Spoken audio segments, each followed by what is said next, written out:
Terre Africa vous présente Patrice Emery Lumumba. Patrice Emery Lumumba est né le 2 juillet 1925 à Onaloa, dans la région du Kasaï en République démocratique du Congo, à l'époque le Congo belge. Lumumba était un leader nationaliste et panafricaniste qui a joué un rôle crucial dans la lutte pour l'indépendance de la République démocratique du Congo. Lumumba a reçu une éducation missionnaire et a travaillé comme employé de poste, journaliste et vendeur de bière avant de se lancer en politique.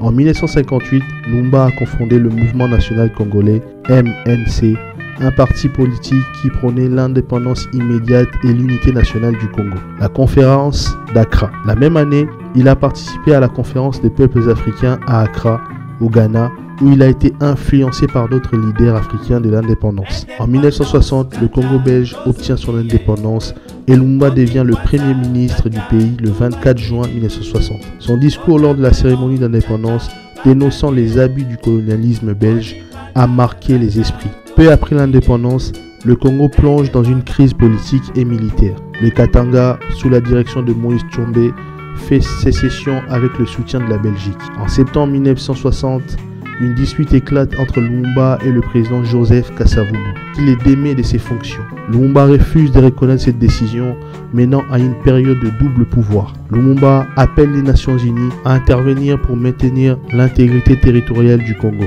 mais il est frustré par l'inaction de l'ONU face à la sécession katangaise. Le 14 septembre 1960, le colonel Joseph Mobutu, plus tard Mobutu Sese Seko, orchestre un coup d'État soutenu par la CIA et les services secrets belges, mettant Lumumba résidence surveillée. Lumumba tente de rejoindre ses partisans dans l'est du Congo, mais est capturé par les forces de Mobutu en décembre 1960.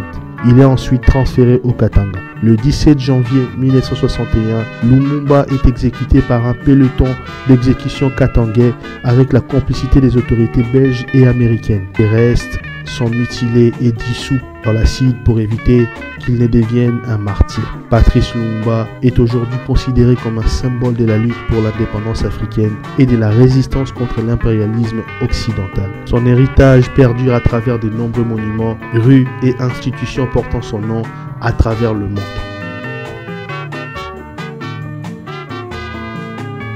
Abonne-toi et partage nos vidéos. Merci pour vos soutiens, merci pour vos commentaires. Terre Africa, terre d'espoir.